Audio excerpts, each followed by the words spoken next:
Good evening, ladies and gentlemen, and warm welcome to today's APORDE panel discussion on digital trade and industrial policy. Digitalization has been identified as a global driver of change, and economies the world over have been grappling with how to tap into this opportunity and how to maximize it for their own countries. Today, we're in for a treat because we have three panelists who have been at the forefront of thinking about exactly this particular question. We have Ambassador Xavier Carim. He is the Deputy Director General at the Department of Trade, Industry and Competition, where he's responsible for managing South Africa's international trade and investment policy engagements. And he was at the World Trade Organization at the time that there were big negotiations around the moratorium on commerce. We also have Dr. Rashmi Banga, who is a Senior Economic Affairs Officer in the Unit on Economic Cooperation and Integration among Developing Countries in the Division of Globalisation and Development Strategies at UNCTAD. She is also the former advisor and head of trade competitiveness in the Commonwealth Secretariat, where the division provided policy support in more than 30 countries. Before that, she also, among various other projects that she has worked on, she was providing support to the Indian Ministry of Commerce on its trade negotiations. She's been very active in the space around digitalization, particularly from the perspective of the developing economies. So she should have very interesting things to say this evening. And then last we have, but definitely not least, we have Professor Antonio Andreoni, who is a Professor of Development Economics at the Department of Economics at SOAS, University of London. He's also an honorary professor at the Institute for Innovation and Public Purpose, University College London, and a visiting associate professor at SARCHI for Industrial Development at the University of Johannesburg. Professor Andreoni has published extensively on issues linked to economic development in a range of countries, and including on digital industrialization, with experience, in a number of countries, particularly including African countries such as South Africa. So we are looking forward to kind of his inputs from on-the-ground research around with how firms and countries can take part in this digital industrialization. So this evening, what we're going to do is we're going to have three presentations from our panelists, not presentations, three opening remarks and inputs, and then we're going to start with a panel discussion where I will facilitate a conversation amongst the three on the floor. We're going to start off with Ambassador Carim, who's going to give us a bit of history, particularly around digital trade and how issues have developed and evolved from the perspective of the World Trade Organization. Ambassador Carim. Good evening. Thank you very much, Chairperson Pamela. We have load shedding on in my area, so I'm turned off all the overhead lights to try to save the last bit of battery I have to allow me to finish my presentation this evening. But let me just say good evening to everyone, to all the participants in the APORDE program. I trust it's going very well. Let me also thank the organizers, TIPS, Saul Levine and Nikki Cataneo. Thank you very much for inviting me to make this input this evening. And also a good evening to fellow panelists. Looking forward to hearing from my fellow panelists, Professor Andreoni, who I've read some of his works, but it's the first opportunity to meet him, even virtually. And Rashmi Banga, who I've known for a number of years and who has supported us over many years in thinking through the issues that we're going to discuss tonight. My input in speaking to Nikki at when the invitation was extended to me, Nikki gave a sense that she was hoping that I would reflect on the negotiating dynamics on digital trade and particularly e-commerce discussions at the WTO, particularly the period that you were referencing, Pamela, in your opening remarks. Nikki also asked that I speak a little bit about the outcomes at the WTO Ministerial Conference, the recently held Ministerial Conference in June just a couple of months ago, as they relate in particular to digital trade. Now, I think you're going to, once you hear everyone, I think you're going to realize, I think everyone will realize it's really quite a lot to talk about. But I'm still going to try to be brief and simply try to set out an overall picture of the dynamics in the discussion at the WTO on e-commerce and digital trade from a South African perspective, from my perspective. And I'll do this in sort of going through this presentation on three sets of comments.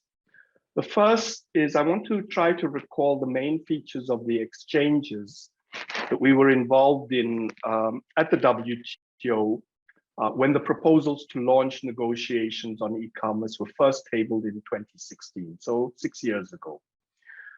Those exchanges continued right up until the WTO Ministerial Conference in December 2017, and that conference was held in Argentina. And the reason for focusing on that is because many of the issues that were raised at that time are the issues with which we are still having to grapple with today. I think a lot of learning has happened.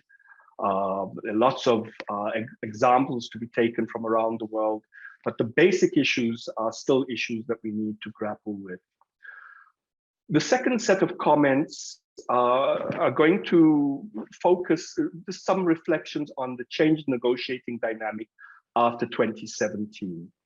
And those dynamics have very significant implications, not only for how global rules will be made on e-commerce, but even more widely than just e-commerce. It's about the future functioning of the WTO and the impact that these dynamics will have on the multilateral trading system.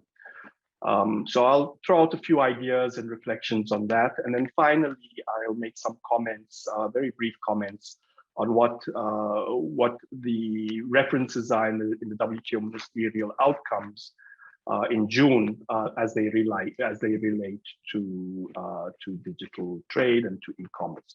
So to the first set of comments, that period where we had to confront proposals to start negotiations on e-commerce at the WTO.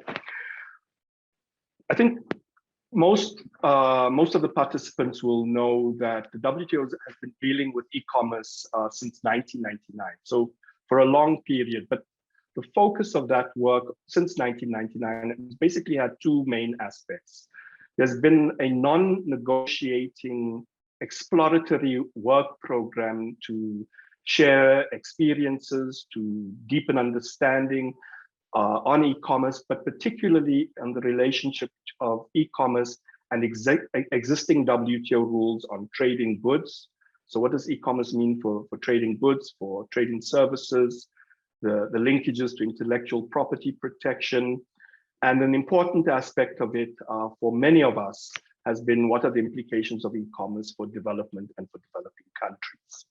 So that exploratory work program has been ongoing since 1999.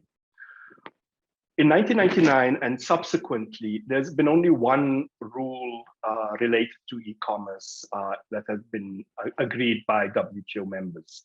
And this is the the moratorium on levying customs duties on electronic transmissions.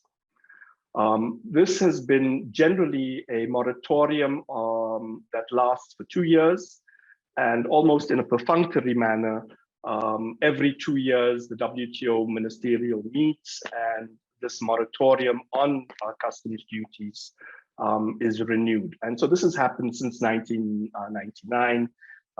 No duties are levied on, no customs duties are levied on e-commerce. So aside from that, the work in the WTO right up until 2016 basically followed on these two tracks.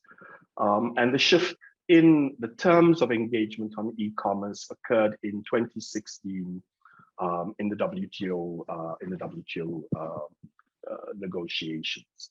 And the shift was a result essentially of two proposals that the US submitted in 2016, in the first half of 2016.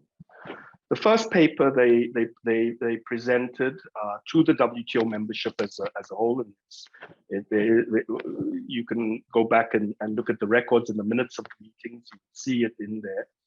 The first paper was outlining broad thinking on e-commerce and the importance of e-commerce, and some of the key issues that they saw as being critical for the consideration of e-commerce from the perspective of the WTO that, as you know, deals primarily with trade. The second proposal that came a few months later was explicit in calling for the launch of negotiations on WTO rules for e-commerce.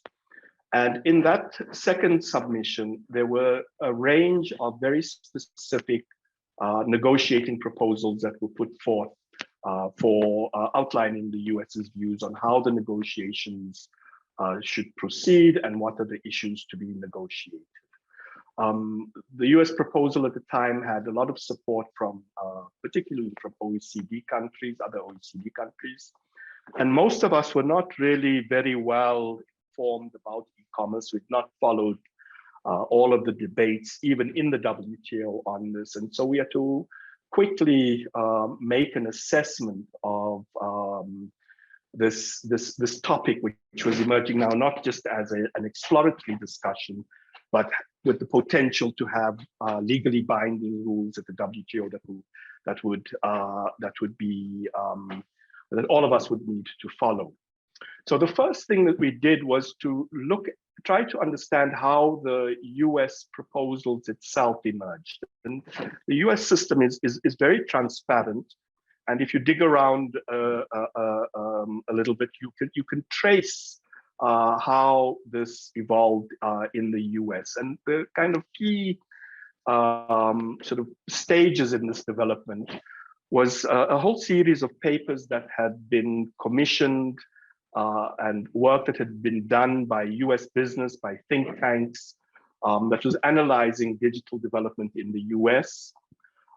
That work included outlining in really significant detail the value of the digitalization to the US economy, to its GDP, its employment, sales, exports, and also global potential and the benefits that would accrue to the US from having a WTO agreement on that. And those are relatively easy to access to see how, at least from the business perspective, the value that they saw in pursuing this line.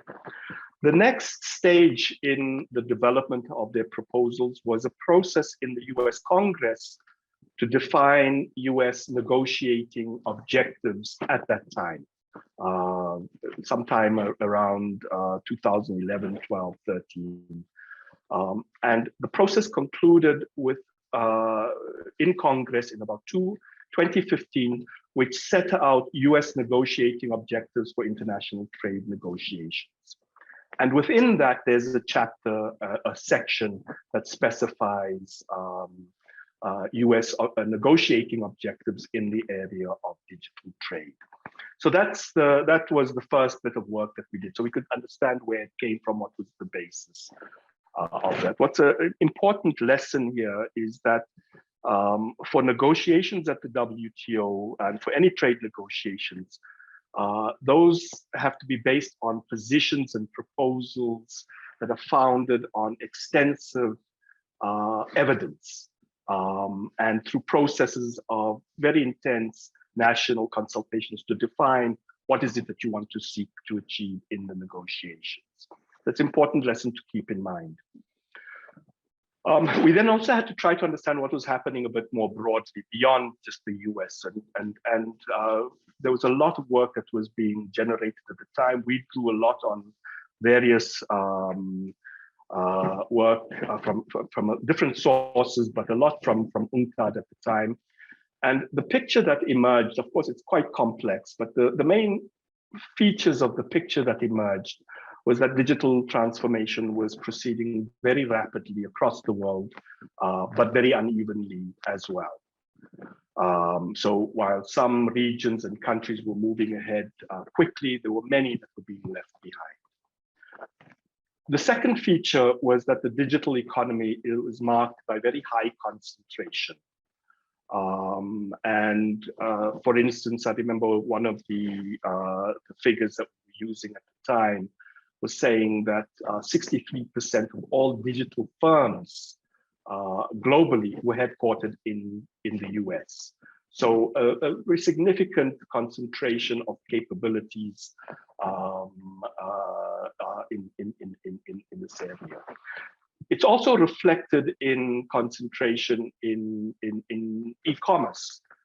The number that we were using at the time, I don't know if how accurate it is today, but that 75% of total global e-commerce was undertaken by firms and citizens in just 4 countries.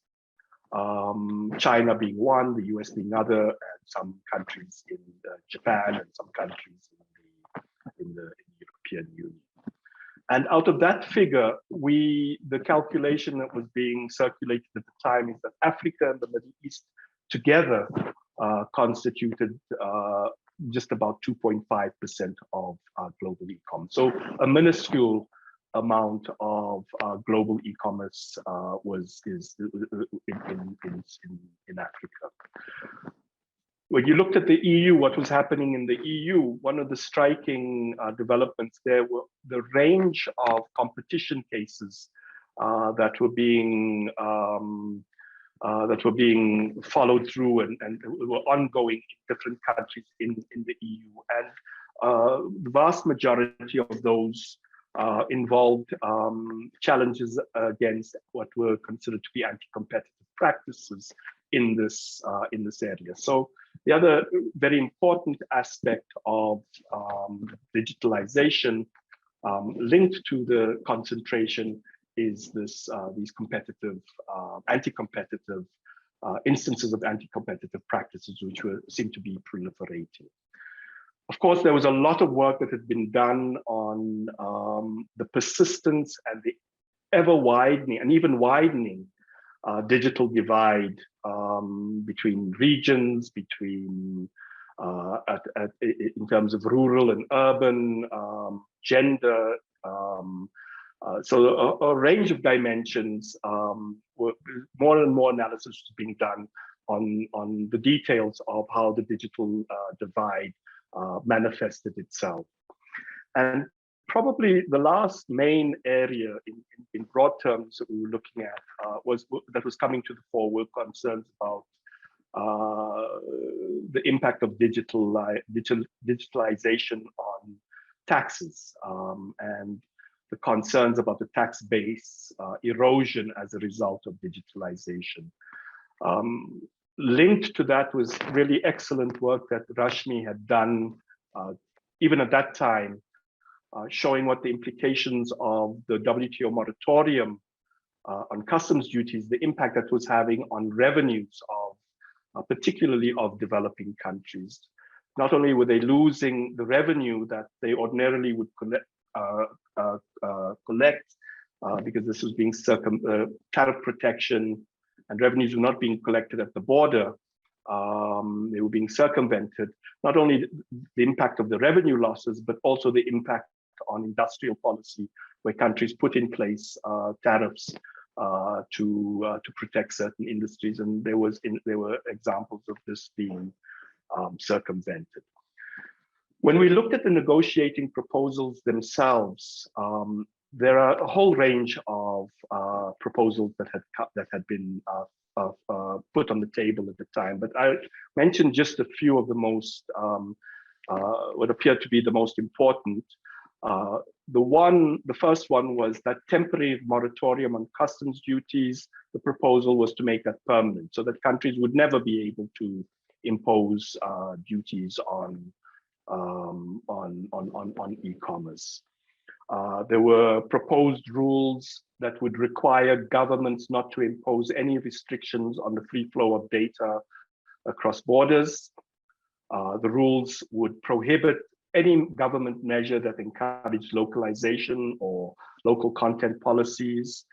It would prohibit government requirements for technology transfer.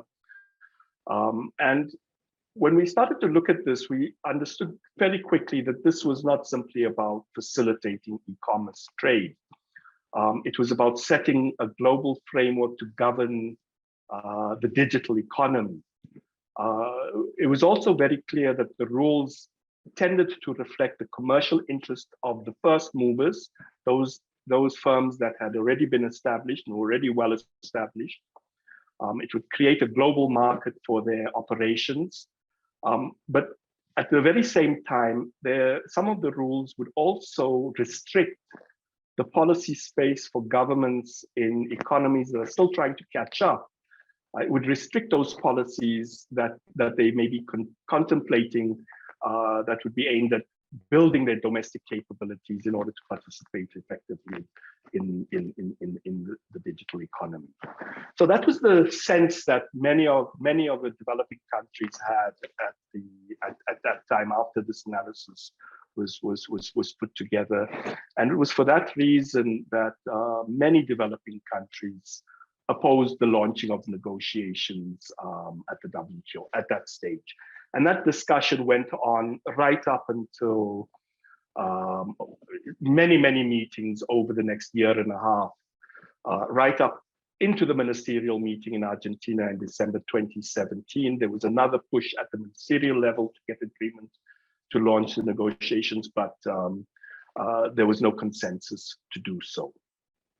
So that seemed, in a sense, to be the end of the story at that time, at least from that there was no multilateral agreement to launch negotiations. But in a quite a dramatic shift, at the very end of the conference, all those countries that had been proposing to launch negotiations on e-commerce launched what they called joint statement initiatives, which is a term for a negotiation of a small group of countries just amongst themselves to develop rules in that area. And in fact, it was not only these joint statement initiatives were not only used to pursue negotiations among small groups in e-commerce. There were a number of other proposals on the table: investment facilitation, domestic service regulations, negotiations on micro, small, and medium enterprises, amongst others. Now, all of those issues have been put on the table with a view to trying to launch negotiations at the ministerial conference in Argentina. None of them received consensus to do so.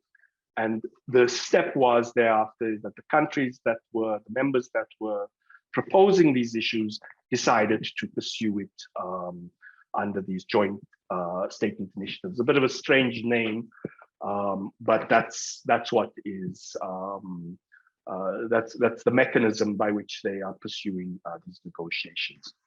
Now, here I was going to make a little bit of a detour and just to understand the JSIs a little bit, just I'll unpack them a little bit. First of all, they represent quite a radical departure from established practices in the WTO. They raise a whole range of legal and policy matters, and depending how these are finally resolved, they could have a very profound impact on how the W operates in future, not just with respect to trade, digital trade, but on a whole range of matters. At the time, this is in December 2017 when the JSIs were launched, there were just 78 members. I'm not sure what the figure is now. Maybe Rashmi will help me on that one. But 78 members, including the 28 members of the EU, signed on. And this represents about a little more than a third of WTO members.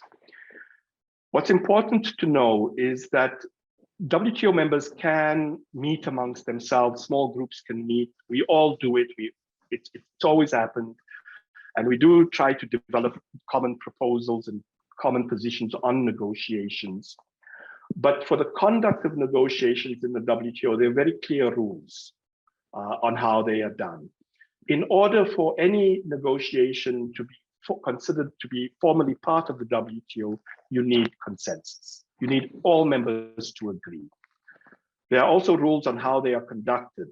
They need to be transparent, totally inclusive, everyone has to participate. And when they're adopted, when the outcome is finally negotiated and adopted, all members have to sign off on any agreement.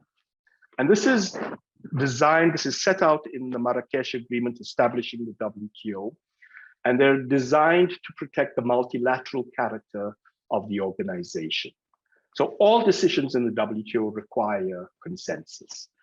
Now, with that in mind, it's clear that the JSIs cannot be considered to be formally part of the WTO. It's a process amongst a group of members, but it doesn't have consensus to start. And even if those members were to agree to an outcome, if they were to negotiate and agree to an outcome, they would have to, if they want to bring it into the WTO, they need the consensus of everyone. They need everyone to agree, including those that are not participating. So that's a very high barrier to overcome. So even if they're successful on e-commerce, on investment facilitation, whatever the case may be, they would need to present their outcome to the WTO as a whole. Everyone would have to agree before it could be considered to be part of the WTO architecture. Now, I think the proponents of all of these are beginning to understand, I think it's become clear, I mean, maybe they knew it already, but what is becoming clear in the debate is that this barrier is quite high. And they're beginning to now talk about rethinking the way decisions are made in the WTO that could ease the inclusion of such agreements into the WTO architecture in future. And what that could mean, or what it appears to mean, is that there will be an attempt to review the consensus decision-making principle and the established practice of consensus decision-making in the WTO. And I think that's really at the heart of the discussion going forward in the WTO, because if that decision-making, if the process of decision-making was to change, consensus was no longer required to negotiate and conclude deals and to bring them into the WTO, you risk fragmenting the trading system, and that rules will apply to some but not to others, and that is a big risk. The other risk, I think, significant risk, is that the choice of issues, of how issues would be negotiated if we were going to go down that path, whether or not developing countries would be able to have JSIs that are of importance to them, and how would issues that they want to see addressed, like agriculture, and a range of others, how would those issues remain on the table, or would we find that those issues are being put to the back burner or marginalized? So these are some of the very profound questions that are arising in respect to the question of JSIs. I think Rashmi will speak a little bit more on the JSIs in more detail, so I'll leave my comments there. And just my last set of comments, just to a quick reflection on what came out of the June WTO ministerial. Unlike the ministerial in Argentina, there was an outcome, there was an agreed text, some substance. A lot of the substantive issues, the really difficult issues, were left for future negotiations. But there were essentially two outcomes on digital, on e-commerce. The one was a decision to extend the moratorium for another 2 years. There's an interesting language, interesting wording in that, because for the first time, that the WTO wording recognizes the possibility of terminating the moratorium, but anyway, it's a decision that will be taken in 2 years' time. The discussion also talks about continuing work under the work program on electronic commerce, reinvigorating that work, but also a little bit more focus on understanding what the implications of the customs moratorium are on countries, particularly developing countries. The second reference in the on the ministerial declaration is a bit obscure, but it could become quite important. And this relates to the JSIs in general. The JSIs are not explicitly mentioned, but the wording in the declaration talks about the importance of taking advantage of all available opportunities. That's the specific wording. And available opportunities could be interpreted to mean the JSIs are an opportunity to advance negotiations in the WTO. There's also a footnote that says that members and groups of members can meet and make submissions to the WTO, to the General Council. So it appears to be a step towards legitimizing the JSIs in the WTO, although it is framed within the General Council, so it does have multilateral oversight as something of a safeguard. But I suspect that this is going to be the I don't think I suspect. I think everyone would agree that this is a debate that is going to continue. So, Chair, that is essentially all of my comments. I would conclude by saying that that the issues that I've mentioned that were identified from 2016 onwards remain many of the key issues that we all have to think about. We also know, on the one hand, that digitalization holds great promise for innovation, for economic growth, for employment. We also know it's very disruptive. We know that there are many digital divides that need to be overcome, and we know that many countries and their citizens are not as well prepared as others. In our engagements, not only at the WTO, but also in the BRICS and G20 contexts, we've used a lot of the work that UNCTAD has done in this area, and particularly the advice, the way that they framed advice for a developing country response to the challenges. And they've outlined, and maybe Rashmi would spell it out in more detail, but that you need a comprehensive response covering at least 5 areas. Building digital infrastructure and digital skills. You need to devise your national data regulatory policies. You need to be thinking about regulating digital platforms, about developing national platforms by thinking about competition policies in this area. You need to be talking about dealing with the taxation implications. You need to be thinking about digital industrial policies. So I think that would cover, that would apply to most developing countries to be thinking about all of these things.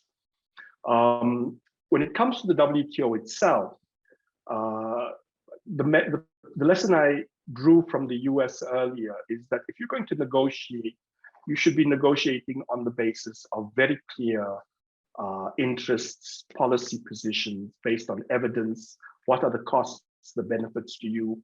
And you need to do that before you enter into a negotiation.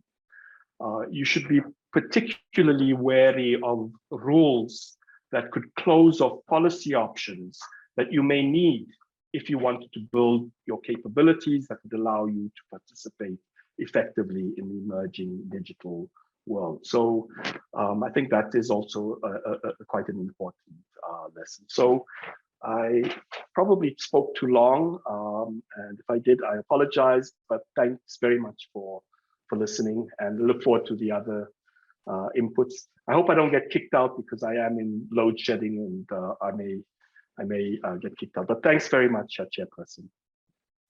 Thank you very much, Ambassador Karim, and I do hope that you won't get kicked out, because there are a number of things that you've mentioned that I'd like us to pick up on and discuss a little bit later once we've done with the opening remarks.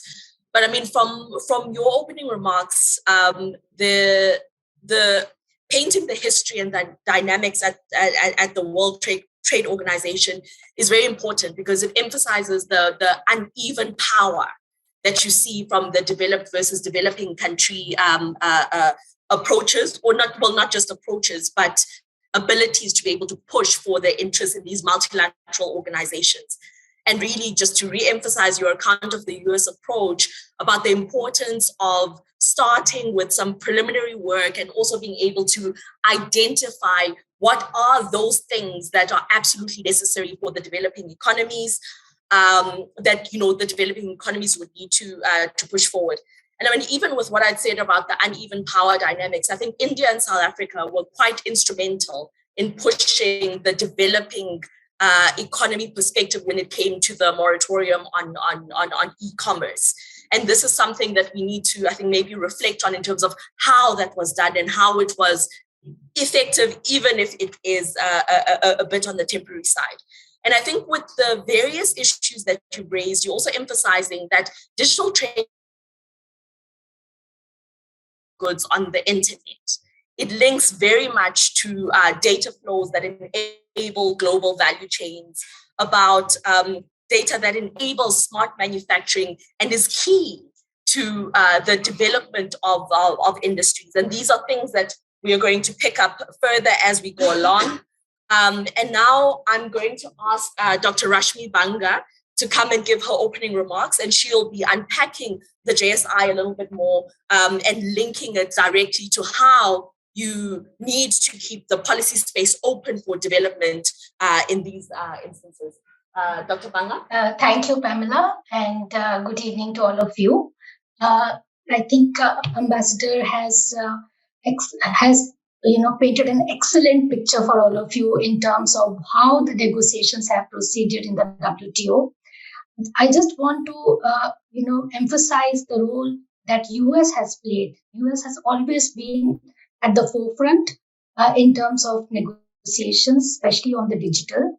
Even in 1998, it was the US proposal based on which there was an agreement between the countries that there should be a moratorium on custom duties on electronic transmissions. So US proposal was that since countries are not charging any custom duties on electronic transmissions, so they should continue doing that, not charging any custom duties. So from there in 1998, this thing started on moratorium, and it was extended for 2 years in every ministerial, and it continues to do so. Now coming to GSIs, as Ambassador had mentioned, the GSIs are not part of WTO, and it is very interesting to know that the first time when GSI, that is the Joint Statement Initiative, was launched, it was not at the WTO, but actually at the World Economic Forum, and this was in 2019 when a group of countries, I think there were 72 countries, these countries declared that they are going to start negotiations on e-commerce. And when they said e-commerce, it wasn't just e-commerce, but it was digital rules. And currently there are around 86 countries now. But if you take EU as one country, then you have 60 countries negotiating the digital rules in the GSI. There are 78 countries which are out of the GSI on e-commerce. Now, I also want to point out that a lot of countries are being pushed into, joining the GSI because the argument that is being given to them is that you will become a rule taker if you are not at the table. But the problem is that if you look at the proposals that have been tabled within the GSI by developing countries, there are 43 developing countries, and just very few developing countries have tabled any proposal in the GSI. So even if you are inside the GSI, you are still rule takers. And the reason is that developing countries have a lot to understand about the digital rules. They are still struggling with their digital infrastructure. ICT, connectivity, internet, these are still big issues for many countries, for many small developing countries. And going beyond that, now they have started thinking about data infrastructure, broadband infrastructure. But how can they understand and start negotiating on digital rules, which are much more complex, and the implications in the future will depend a lot on how digital technologies evolve. And as we all know, developing countries are not really the ones who are designing digital technologies. They would be happy to just be a user of digital technologies, and all digital technologies need data, and data becomes the key source, the key resource of digital economy. So if you look at the GSIs, let me unpack some of the rules that are being negotiated within the GSI. There is a paper. I will provide the link on my paper on economic and fiscal implications of GSI rules. I think you can look at that paper for more details. But if you look at, there are 4 rules which can be very damaging for developing countries. One is on free flow of cross-border data. The second is on data localization. Third is on source code. And fourth is on electronic moratorium on electronic transmissions. So let me look at the first rule. So the first rule, it says that no country, no member state will prohibit, restrict, or prevent the cross-border transfer of information. Now, if this is agreed in the GSI, the problem will be that the developing countries will not be able to use their data. And we know that now. I don't think I need to really go into the details of how data is very important. I think we all understand the importance of data. Data is used in all stages of production, whether it is pre-production, production, or post-production, not just in the industrial production, but also in agriculture, in services. So data gives you the first mover advantage. Data increases your trade competitiveness. But if you do not have access to your own data and you do not have the skills to process your own data, then it will be then you become the importers of digital products. You will no longer be able to really manufacture your own digital products. But if this rule of governments not being able to prevent the digital platforms from taking the data outside the country, if that is agreed, then it would imply that the developing countries will miss the bus. So it is very important that developing countries strongly oppose this free flow of cross-border data.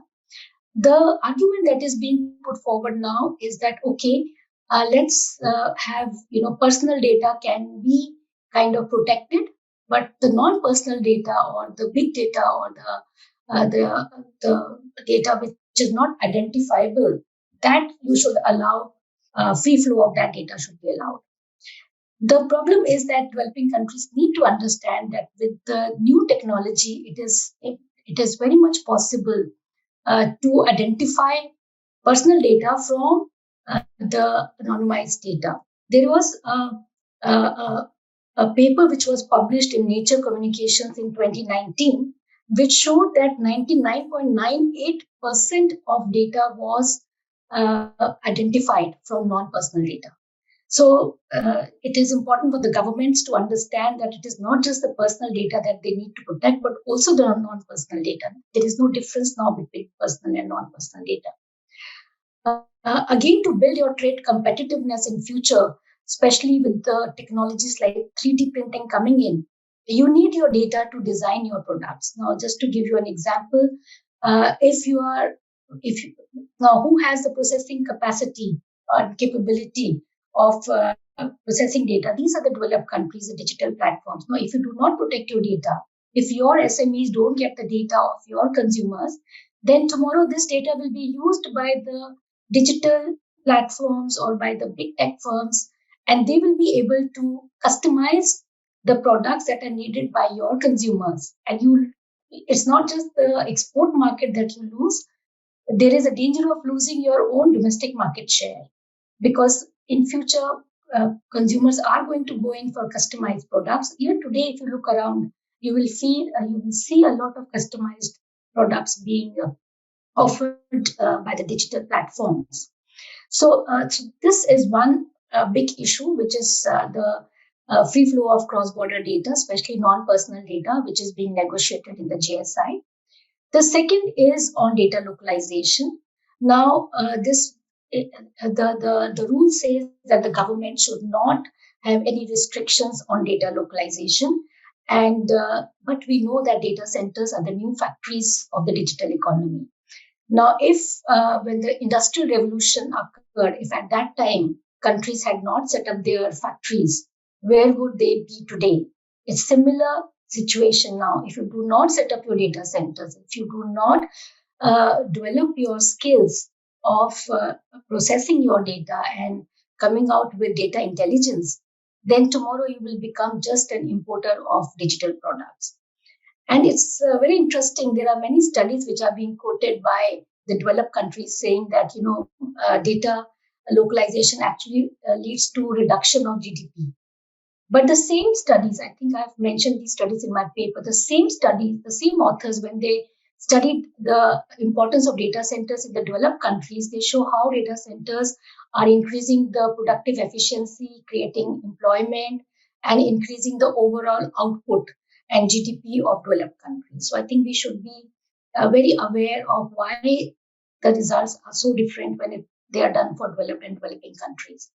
The other reason given why developing countries should not insist on data localization is that it is said that data centers use a lot of electricity and a lot of energy is being used. It is very costly to store data and to make data centers in developing countries. But now there is a new technology where you have edge data centers. Edge data centers means data centers which are closer to your consumers. They have high processing and storage capacity. They are eco-friendly, and they will generate demand for climate-friendly energy. And therefore, developing countries should not shy away from investing in data centers. In fact, if you look at US, I have given in my paper 22 US states who are offering subsidies, industrial subsidies to investors for investing in data centers in their states. So in US, even within states, there is a lot of competition in attracting data centers because they know that if they have data centers, they will be able to generate a lot of spillovers within the state in terms of improving the processing capacities of the firms in the states. And we also have an example of some countries who have benefited a lot by data localization, like Indonesia. Indonesia had this data localization policy, and many digital platforms like Google, Microsoft, they have shifted their data centers from Singapore to Indonesia because then in Indonesia, they can bring data of Southeast Asian countries and process it there in Indonesia. And Indonesia is benefiting both in terms of inward FDI as well as skills that are associated with inward FDI. The third digital rule which is being negotiated is on source code. Now, source code is nothing but algorithms. This is a language which computer understands. And this is a digital technology. When we were designing our FDI policies way back, the emphasis was that the foreign firms must transfer their their technologies to the domestic firms. So we had emphasized a lot on joint ventures. But when it comes to the digital economy, source code is the digital technology. And if the governments are not allowed to ask source code, how do you expect digital technologies to be shared by your with your domestic firms? Also, source code have become very important now when it comes to anti-competitive practices. Algorithms learn from each other. They can lead to transit collusions. Also, the technology does not have fear of being found. So there are ways where the algorithms on their own are able to lead to anti-competitive practices, and you cannot pin it down to the one who has developed the software, because he can always say that he did not design it in this manner. In fact, in UN, it has also been found that sometimes these algorithms lead to racial discrimination. So it is very important that developing countries understand the importance of of having the legal right of asking the foreign firms to share their source code if they have any doubts or any issues against the practices of the foreign firms. And so source code is again one area where the developed countries are very defensive. They do not want the foreign firms, especially the digital platform, do not want to share their source code. And the negotiations that are taking place in JSI is that all countries should agree that the governments will never ask the foreign firms for their source code. It is important to also understand that in future, what digital technologies are going to evolve, we do not know. How important the source codes will be, we do not know. So to take a binding commitment forever on not being able to ask for source code can be extremely damaging for developing countries. So it is important that developing countries preserve their policy space, they preserve their regulatory space, and do not take any binding commitments in the GSI which have the danger of coming into the WTO. Now, coming to another area, the fourth and the last digital rule, I think, which is very important. There are many other rules, but these are the four core rules. That is making the moratorium on electronic transmission permanent. Now, in 1998, when there was an agreement to have a moratorium on electronic transmissions, nobody understood what electronic transmissions were. So if you go back to the records, you will find that they were talking about phone calls as electronic transmissions. But today, after digital revolution, electronic transmissions have become very important. Because if you look at anything and everything that comes through mode one, some of the studies, especially OECD study, is taking them as electronic transmissions. And we know now that many services which were first delivered, physically, but now you can deliver the same services like medical services, architectural services, you can deliver them online. So they become electronic transmissions. So what are electronic transmissions? Right now, the understanding is that electronic transmissions include 5 categories. These are your video games, music, films, printed matter, and software. So why should the exporters of video games not face custom duties? So logically, in principle, if SMEs or exporters of textiles or clothing are facing custom duties, why should video games be given this special and differential treatment? So taking that logic, it becomes very important that an in-depth analysis is done by every country in terms of what is the implication of continuing with the moratorium on electronic transmission, on their tariff revenues, on their regulatory space, especially with respect to services as well. Because even services are being categorized as electronic transmissions, which means that whatever GATS flexibility countries had, that flexibilities go away because the developed countries are going to say, oh, these are not services that we are exporting to you. These are electronic transmissions and you have taken a binding commitment and there is a moratorium, so you cannot regulate these services. One of my latest paper, which came out in June this year as a South Center paper, looks at the increasing imports of electronic transmissions. And the global imports in 2025 are expected to reach around $475 billion. And looking at the tariff revenue implications, the paper estimates something like $56 billion loss of tariff revenue to developing countries every year. And it is interesting to know that for LDCs, this loss between 2017 to 2020 was $7 billion. And LDCs with a population of 1 billion needed something like $4 billion for 2 doses of the COVID medicine. So if the moratorium had been removed in 2017, when there was a chance to remove it, the LDCs could have generated tariff revenue to just to face the COVID emergency, the crisis in a better way, because they could have generated that revenue. But in future, again, this revenue is going to increase because we know digital trade is rising exponentially. And the developing countries are not only losing their tariff revenue, they're also losing their regulatory space. So with this, I think I will stop, but I would again emphasize that digital rules, like Ambassador mentioned, that there is a danger that these GSIs will be pushed into the WTO, and the way to do it could be to challenge the consensus decision making and to propose that any group of countries can agree among themselves, and that rules can be adopted by the other members as well. So thank you very much. Thank you very much, Dr. Banga. I think your input really emphasizes the importance of preserving the policy space for developing economies, which is along the lines that Ambassador Carim was also speaking.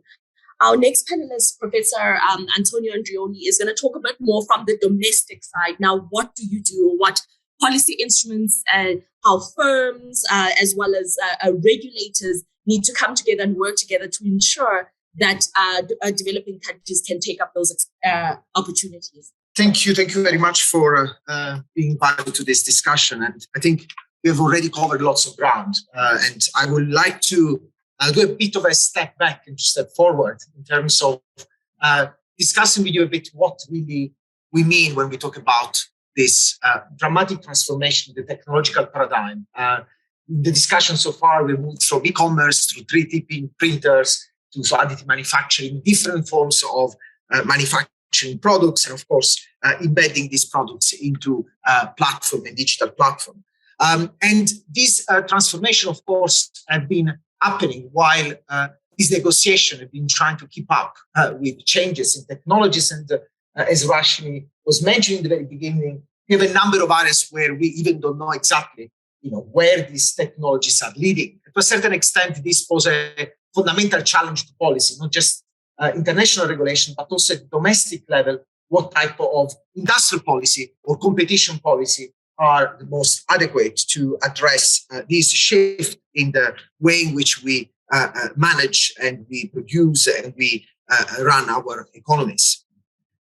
While this negotiation has been happening over the last the period that Ambassador Carim has covered, but of course have been increasing over the last few years, we've also been seeing across these countries a dramatic resurgence of industrial policy. In fact, all the major economies who are now dominating the digital economy are economies which have targeted digitalization as the key entry point for a new industrial revolution. The Made in China 2025 is an example, of course, but also the US, probably with some delay, is now coming back, trying to rebuild not just the frontier technology, let's say quantum technologies, but also rebuild their capacity manufacturing the key strategic components. So the idea that actually we need to, in these countries, rebuild, for example, capacity in semiconductors, capacities in running complex platform technologies and digital technologies. At the same time, we've been seeing also an evolution, not simply in industrial policy in the major economies, but also we've seen an evolution in the competition policy frame. And this is an interesting aspect in a sense. The industrial policy debate is becoming closer to the competition policy debate, exactly because the nature of the technologies require these two areas of policies actually to dialogue more closely to each other. So it's not a case that we look at evolution, for example, in the UK or EU regulations, or Germany, Korea, Japan, many of these countries. Competition policy have started changing the language of how they understand concentration power, exercise of power, and reflecting actually our platform are challenging the old tool of competition policy. So we are seeing, for example, talking about strategic market status in the UK, in Germany, a concept like paramount significance across markets to capture the extensive power of digital platform has been introduced. At EU level, we talk about designated gatekeepers. So while these negotiations are happening, we are seeing at the domestic level, in the economies that are at the forefront of the new technological paradigm, a shift in the way in which we think both industrial policy, our capacity to shape industry markets, but also competition policy. So now when we think about then this type of dramatic transformation from a middle-income country perspective, countries like South Africa or large economies like India, as Rashmi was referring to, but also smaller economies, countries like Rwanda and others, which have been active in trying to engage with data localization and issues of this sort. What kind of issues we need to consider? How we inform policymaking in a way that actually address both the industrial policy new frameworks that are emerging, but also the competition policy. And more importantly, how we start seeing the intersection between these two areas of policy. So in other terms, can we actually govern this digital transformation simply using either industrial policy or competition policy within this evolving global setting, or actually we need to think in an innovative way how these different areas of policy can actually allow us to address two almost contradictory parts of what digitalization is about. If you think about lots of the discussion we had so far, really stress how digitalization is both an opportunity for new forms of industrialization, in some cases even breaking traditional monopoly position. In other areas, is actually creating new monopoly position and actually exacerbating concentration. So digital platform in particular, which are the main architecture through which this digital economy works, and through which, of course, data are collected, are stored, an entire data value chain is built, are at the center of the policy attention. And of course, the way in which we are going to be able to plug economies into this digital platform through industrial policy matters in terms of benefiting from these kind of new technologies. On the other hand, the way in which we govern the concentration and power of this digital platform will matter in terms of what can we gain out of being part of these digital economies. So in a sense, what I would like to discuss with you, it's really this complex interface that is emerging, and in particular from middle-income countries, how to move from just an emphasis of the importance of that and start moving towards how to engage with a more integrated industrial competition policy framework. Work done with colleagues at CRED in the Center for Competition, Regulation and Economic Development, but also in particular with Professor Simon Roberts. We've been advancing this idea of an entrepreneurial regulatory state. So the idea that we need to start really reviewing how regulation approach this new reality of digital platform, and how industrial policy can actually support middle-income economies in catching up with a number of key technologies and key foundational capabilities that are required to engage with this new type of economy. Rashmi was making reference to the importance of data. But when we, for example, work across countries, we've done work with UNIDO, for example, interviewing companies in Brazil, Vietnam, Ghana, South Africa, also with new projects with Sarchi. You see that lots of companies are struggling sometimes even to use the data properly, are struggling to plug in these new technologies into their production systems. So they are seeing an acceleration in technological change. They are seeing the opportunities that is accelerating both systemic capabilities, digital infrastructures, energy systems that are reliable and sufficiently strong to support actually these demanding technologies, while also they are facing a challenge in terms of entering into these new areas. The capability threshold for many of these technologies is higher, and so there is need to think about how industrial policy can target interventions to actually build those capabilities, without which we cannot actually capture any value out of these activities. In particular, when we think about small, medium enterprises, the data that we collected across many countries, looking at different generations of technologies, really point out that the industrial revolution, the new industrial revolution, is still very much in the making. In many countries, is still not actually showing sign of emergence. So we need really to think carefully about these issues. Now, I would like to point out three issues here, which will allow me hopefully to start moving towards some policy also recommendation. And the first is really how do we understand the nature and the power of digital platform?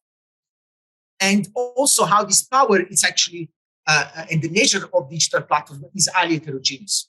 What I mean is that digital platform, we tend to use this expression, but actually they are extremely diverse. They operate in many different ways.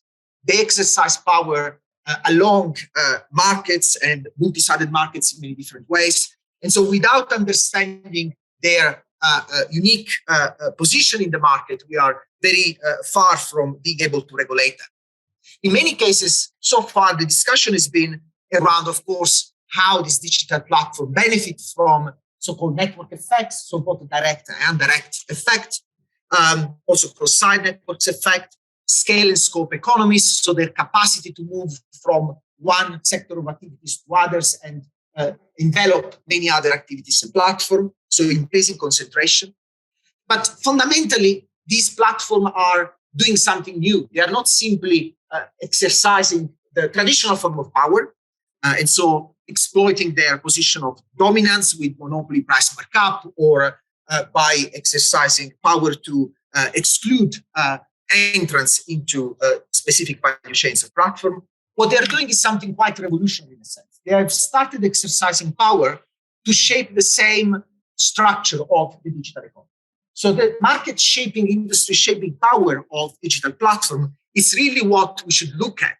In a sense, it's not simply as in a traditional monopoly capitalism setting where the big powerful company is squeezing the supply chain. Of course, this is happening as well. But in the context of digital platform, these platforms are designing what is the structure of the value chain, what is open, what is closed, what are fundamentally the rules of the game, for example, in the context of data sharing, or in the context of how much you can operate across different platforms or across different systems. So the problem related to the interoperability of this platform. And by exercising this market shaping power, we are seeing how competition authorities are struggling to actually identify instruments, ways to counteract their power in opening space for further engagement, in particular middle-income countries and small and medium enterprises with the new markets that are emerging. Now, when we think about this power and the fact that this market shaping power is actually happening in very different ways across more transaction-based platform or innovation platform, integrated platform, investment platform, different typologies of platform, we also realize that it's not going to be sufficient to have a competition authority that try to use or introduce a set of rules for the future, because these platforms are constantly changing the way in which they operate. And so competition authority are realizing that they need to have a much more flexible approach, more adaptive approach that is able to actually see how things are going to be evolving, how the market is going to be shaped, and regulate along the way. The negotiation that you have at the European level are very much inspired by that type of new principles in competition policy making. In the context of this new approach to competition policy, and in particular the role of competition authority, we have also emphasized the fact that competition authorities need to recognize that we are not trying to reach perfect competition or exclude any form of power. Each of these technologies will generate some form of concentration. The problem is, what is the optimal level of competition that can be accepted? So a level of competition which promote contestation and dynamic efficiency, while at the same time is actually creating space, in particular for middle-income countries and companies in these countries to enter into these new markets. There are lots of areas of regulation that are affected by international negotiation, but also that are part of the way in which value chains are restructuring. We've done some work also in South Africa here, where in some cases, even when companies have capabilities to engage with this platform, they do not have the opportunity to use these capabilities because they're the kind of bottlenecks that platform introduce in terms of interoperability, in terms of self-preferencing or preferential treatment. In a sense, we are seeing old technique for exercising control that transnational corporations have always used when they penetrated middle income and other developing countries' markets, but they are actually on steroids now because they are reinforced by the existence of these network effects, economies of scale, and market shaping power position.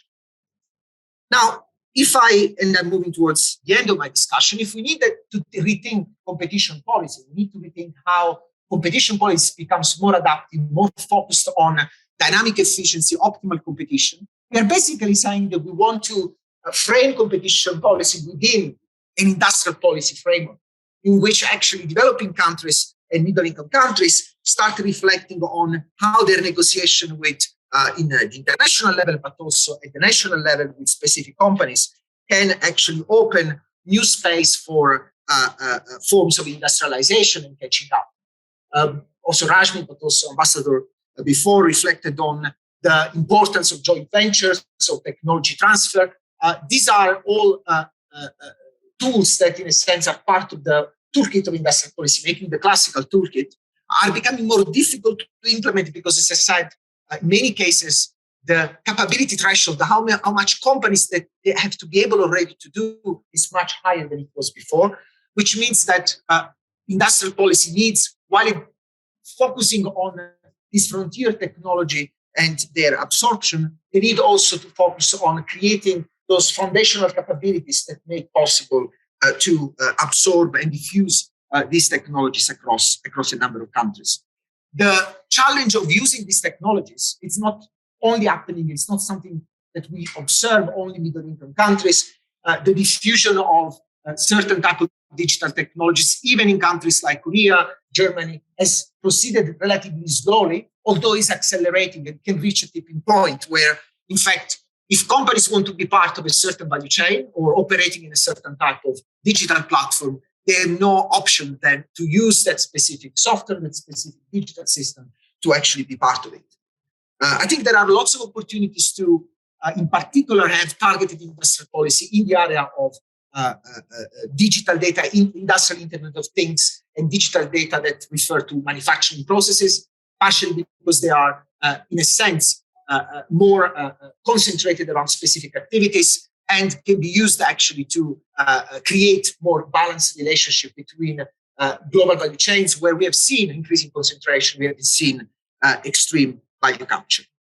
To conclude, the point is here, how do we move towards an entrepreneurial regulatory state that used in an orchestrated manner competition policy and industrial policy to exercise governance of monopoly power, market shaping power, and so reduce the value extraction capacity of this platform, while at the same time create conditions for exploiting the advantages that this technology offer and create opportunities for more domestic value creation in middle-income countries and more equitable distribution of the value that these platforms are able to generate. Thanks a lot. Thank you so much, Professor Andrioni, for all of those insights. There's a lot said there and a lot that we would like to unpack. But I wanted to check before we go into a discussion, are there any clarification questions on some of the concepts or issues that have been raised that people would like to pose? Nothing? Okay, great. Rashmi, I'd like to start with you. I think you made an example in your speech around how Indonesia used data localization to be able to bring data centers to that particular country. So from a broad understanding around data, right? The more data you're able to aggregate, the more valuable the data is. So how exactly did Indonesia use data localization, and how did it define data localization? Because localization can mean a number of things. It can mean, let me let you explain. Okay, so data localization, actually, you're right, Pamela, there are different flexibilities that countries can show when they are talking about data localization. For example, the countries can say that, you can store data in-house, that is, or you can store data only within the national territory of the country. That is a very strict data localization. A second, more flexible data localization policy could be that you can take the data out, but you have to keep a copy of that data within the national territory of the country. And so this is flexible. And the third or more flexible data localization policy could be that you can take the data out, store it in any cloud you want, but the data there will be governed under our national laws or country's national laws. Now, the problem over here in the third part is that if, like, for example, there are countries who say that, okay, you can store it in any cloud. Now, when you say any cloud, most of these clouds are in US. So that is a hub of the data centers. So if you're, storing your data in other country, then that country has a full access to your data. But you have partial access to your data because you have to go through the regulations put in place by the host country, which is hosting your data, before you access your own data. And that was the reason why, initially China's data was all stored in US. But China also faced this problem in terms of having a partial access to its data, while US had full access to its data. So then it started with the cybersecurity law, and that was a very strict data localization that it cannot leave your national territory.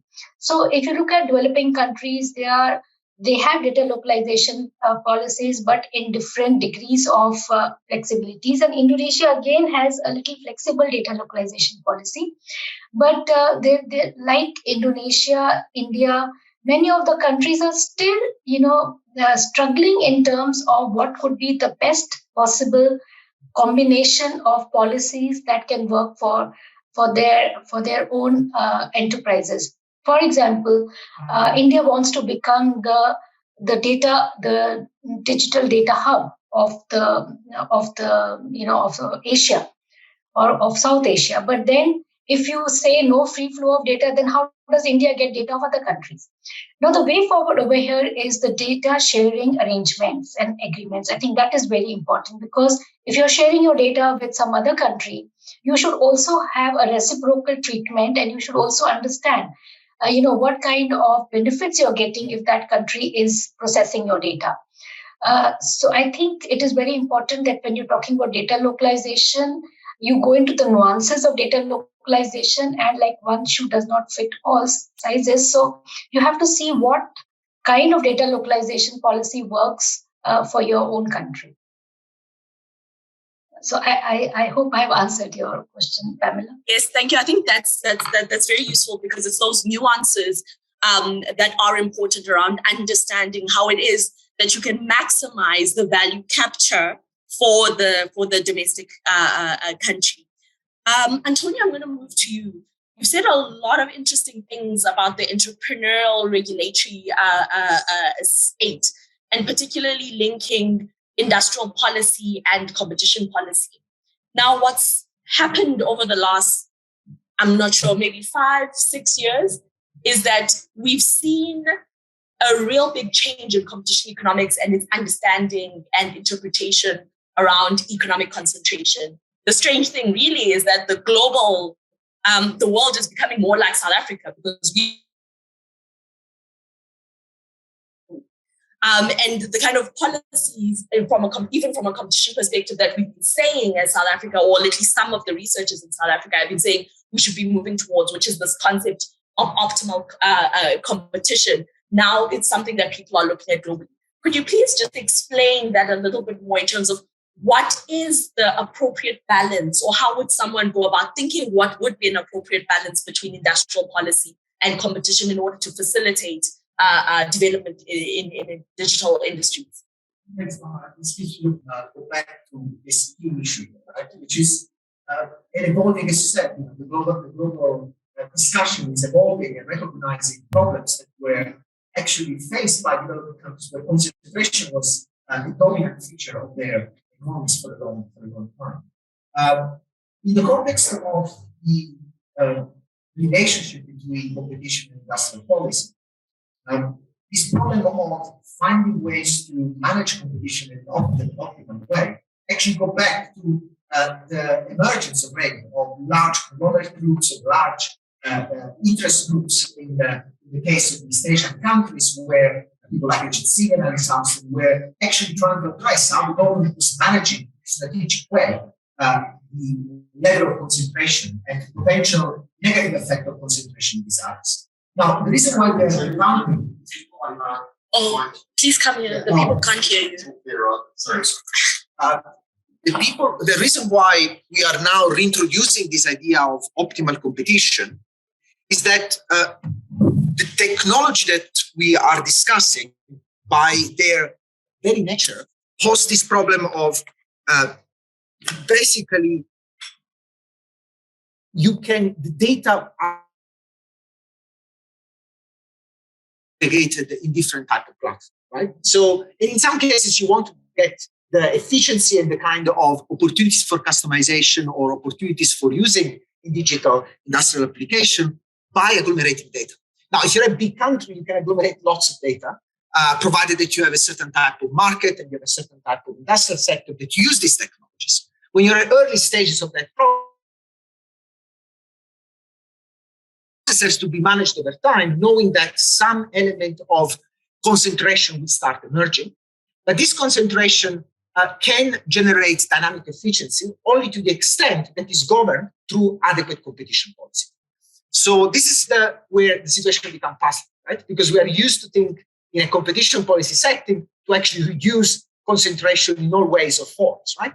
But this is a very static approach to how we would be able to manage digital platform. In the case of digital platform, we need to understand how we combine forms of concentration with maintaining contestation of different business models and entrance into this platform that they're now controlling really and the way in which value chains operate, right? So we are now in a space where we cannot think about just value chains. We need to think about value chains integrated into platform. Value chains are already having level of concentration and consolidation at first-tier supplier or at the level of OEM or major system integrators. So we need to manage that while at the same time managing the concentration of digital platform, which is even more extreme, right?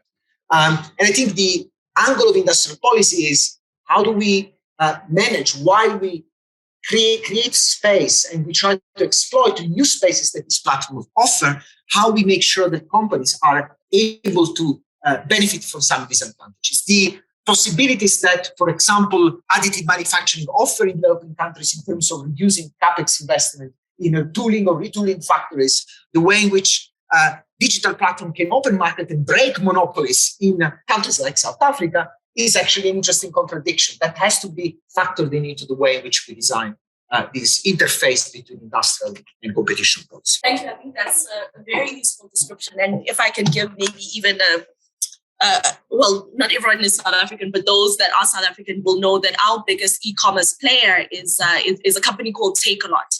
So when you're thinking about the balance of industrial policy and competition, Takealot is a monopoly in the South African market. But Takealot is to some degree competing with the global platforms because you can buy from certain things from Amazon and there are other players. So in how you regulate Takealot, you must think about and be careful about not impeding their ability to play because there's a bit of an international market. And also, as much as it is a monopoly, and of course, you need to set the right rules of the game to ensure that it has positive developmental outcomes. It's also offering small and medium enterprises opportunities to reach customers that were not there before, because we all know that the logistics aspects in a country like South Africa are not as well developed as they should be. So where in some countries you could actually use the postal service to be able to send your goods to your customers, in South Africa, that's not something that would work. So having these small players being able to list their products on a larger platform that can actually distribute through to most of the country then becomes an important access to market. So how you engage in these situations then is nuanced, as Professor Andrioni was saying. Ambassador Carim, you made a very important point earlier around the importance of coordination in order to really tap into these opportunities, coordination from a policy perspective, regulatory perspective, skills development, etc. Now, we are in a country where we've done very poorly on policy coordination. Are there any ideas or suggestions that you might have on how we could go about things differently to be able to achieve an effective level of coordination to truly maximize the opportunities that are offered by digital trade and digital industrialization? Now, I think I wouldn't be able to give a very good answer to an answer to what is really a very good question.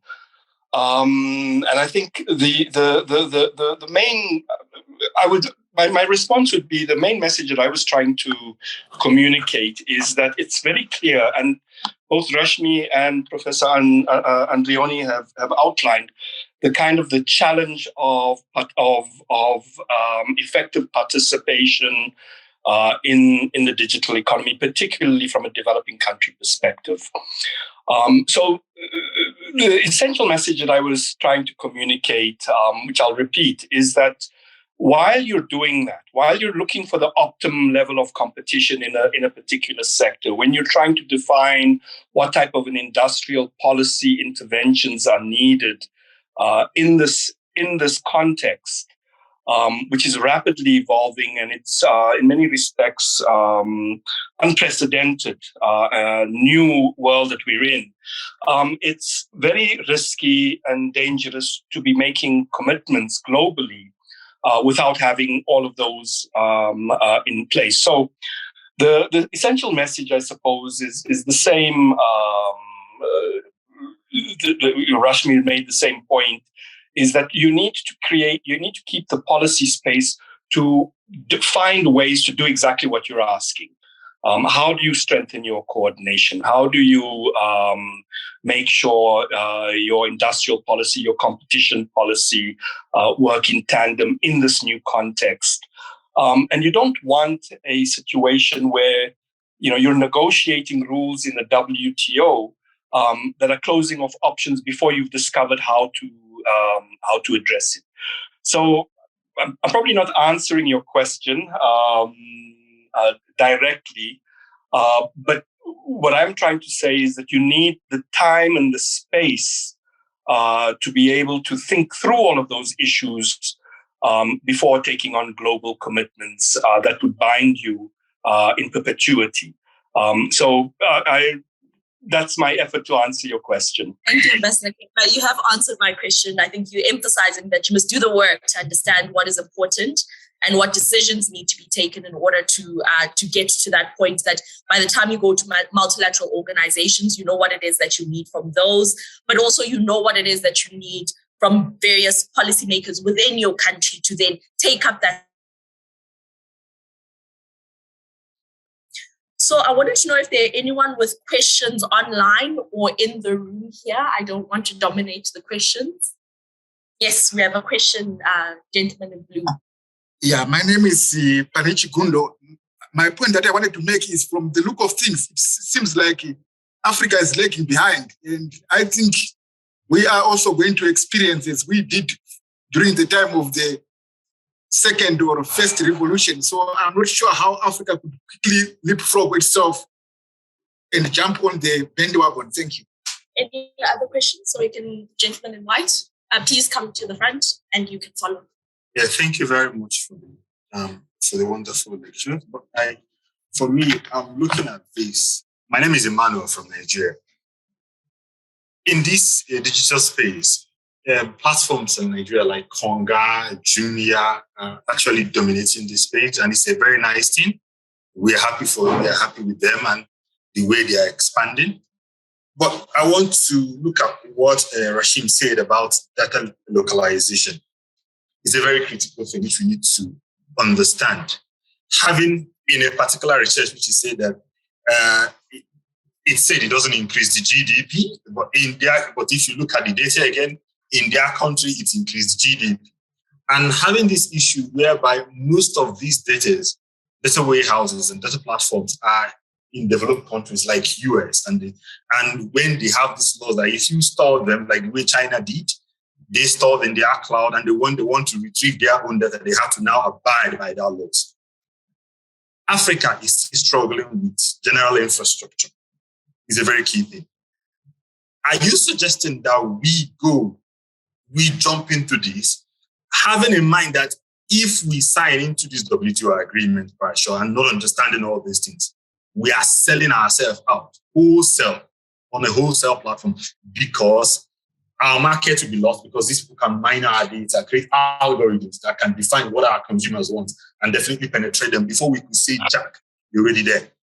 Should we look at this pathway, or should we exonerate ourselves, build up capacity in this area, especially data localization, before we can go? I know in the UK in 2018, data laws came into being, and people were like, I joined the group that was like, open data access. Yes, it's open data access. Some might say restrict some might say don't restrict some. Even if you know, even in the defense sector, whereby you see agreement between different country military, some information are still not shared. But in the paper it's written, we can share this information. We can share military intelligence and help to build capacity, but it's not there. So my aim is this: should Africa key into this, or should we hold back, repackage ourselves, plan properly before we key into this? Because not just jumping and losing out like the way we've lost out in other industrial revolution, like my colleague rightly said earlier on. Or should we? In fact, I don't know. I think the question is... Thank you so much. My name is Nontombi Marule. I work for the Department of Trade, Industry and Competition. I think firstly, I would like to thank the speakers today. I mean, it was eye-opening. But also just to say a comment first, I'm just in awe of what we have presented, especially in terms of how you link industrial policy and the competition policy in this digital space. And also want to bring in what the Xavier said as well, in terms of we need to prepare ourselves. And just maybe narrate one example that we are practically dealing with, where South Africa is participating in the World Economic Forum initiative for establishment of the centers for IR. And a number of countries, I know Rwanda, India, Brazil are participating. And we got to a point where this is a project where we are the experiment. So it's a collaborative project, so to speak. It's not even about trade and things like that. We were saying, let's jointly put our forces and do this research and see what then the outcomes become. But eventually, what Antonio was saying became the stop to everything that we were trying to do, in a sense that how we collect data as different countries in terms of infrastructure is very different. And that is based on the developmental state of each country, one. Secondly, it's about who accesses this data, who manipulates this data, how are you moving this data, who stores this data? Because now, even if it's an experiment, we are dealing with real companies on the ground. It's not just, an experiment for the sake of experiment. We're dealing with companies, and some of these things are the intellectual property. So it was not even on a trade aspect that we met these issues that we are talking about. It was even on a collaborative front. So my question is that, so we do engage in these global experiments, right, for collective knowledge development. But if then the priorities are so much, how then do we balance it out? I hear Xavier saying you need to stop before you get into stuff, but that maybe is a trade. But here we're talking about knowledge generation. So what will be the best mechanism to do that? Thanks. Thank you very much for the questions and comments. The panelists, I'm going to ask each of you to comment or respond to one question, please, because we have run out of time and we need to close. I'll start with Antonio. I will be very brief. I think sometimes there has been a bit of a overemphasis about this jumping, leapfrogging, and sort of, which sometimes almost infantilize the conversation, right? This is not just one technology. This is not just one type of platform to an old paradigm or a new one. It's not even a choice. The new paradigm will emerge, will come out in any case. The problem is how, in a strategic and pragmatic way and targeted way, we start seeing opportunities for using the power of these technologies actually to unlock the most classical problems that we have in countries like South Africa, in terms of reducing concentration, where concentration is making it possible to make investment and creating more inclusive value chain. At the same time, increasing efficiency, which is required. Lots of this technology, we've been all saying, require specific infrastructure. We're not going to build a complete new infrastructure, perfect infrastructure tomorrow, but we can, in a selective way, start thinking what can be done in a specific sector. We're already, actually, we are seeing a number of companies engaging with these technologies and becoming capable to position themselves in the international market in this area. So I think we need to be aware of this complex heterogeneity of the problem that we are facing. And I completely share concerns that my colleagues here have been raising, which is one of the most fundamental market shaping power that this platform are exercising is really coding into rules, into legal rules, new terms of engagement. So we need to be able to keep that policy space open, but knowing that we need to do something with that policy space. We cannot simply retrench from that new wave of technological change. Thanks, Antonio. Ambassador Carim, would you like to come in? Lights are back on, so I'm happy about that.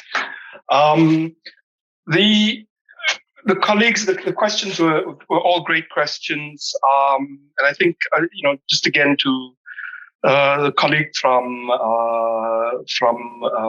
Nigeria, I think was beginning to hit on it as well, and echo I think what was being said, is that we have to get our house in order. We have to look at these issues. I mean, there are, and I think it's obvious to everyone there are enormous benefits to be had, but there are very serious challenges in participating effectively in the space. There are a whole range of, as Andrioni has said, Professor Andrioni has said, range of competition-related issues that need to be thought through very carefully.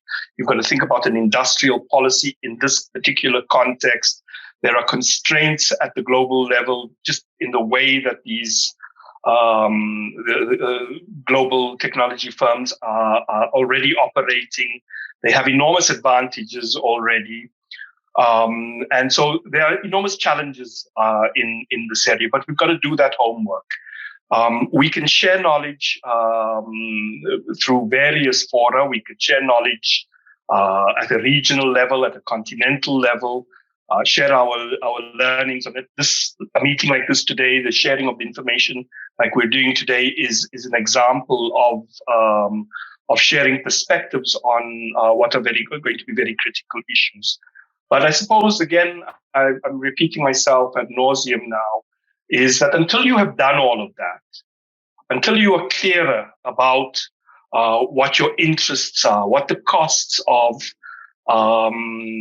allowing free data flows, what are the benefits of free data flows, finding the appropriate level of restriction, deciding whether or not you want to maybe start to obtain revenue from taxing imports that are electronic. You may not want to do that, but you may want to at some point. The point that I am trying to make is you don't close off those options now by signing on to or by undertaking agreements or participating in outcomes that prohibit you from doing it. Until you are clear on all of these fronts, and it is not easy, it's complex, you need to avoid that. So the colleague from Nigeria, I think, was hitting the point on the head. We are lagging behind, so we've got to play catch up.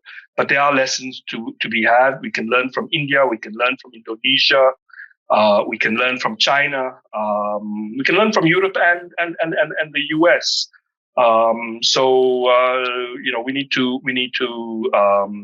be open to that. And that was essentially, I think, the point that we were making at the WTO back in 2016 and 17, is this is a time for sharing information, for understanding the challenges, understanding how to prepare to participate more effectively. This is not the time for negotiations. That was the position that had been taken at the time.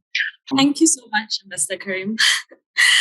We've run out of time, so I'm cutting you short. Apologies.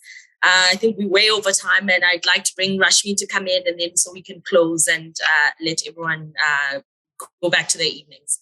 Rashmi, response to one question. Yes, very brief response. I will say the first two questions actually hit the nail on the head. Africa is losing out, and the way in the first and the second revolution, industrial revolution, Africa turned into a commodity exporter and importing the finished product. Similarly, it is very important to be careful now, and so that you don't land up being exporters of data and importers of digital product. One way forward could be a regional digital cooperation framework. So one of the publication which I have shared talks about how Africa as a continent can develop a regional digital cooperation framework. This can be done at the sub-regional level and then at the continental level.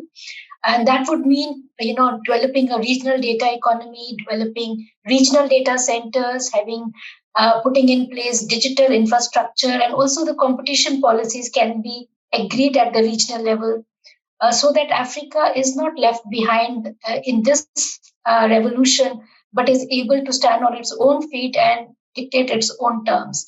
And for that, again, I agree with what Ambassador has emphasized. Policy and regulatory space has to be maintained till you are able to go ahead and take binding commitments. Thank you. Thank you so much, Rashmi.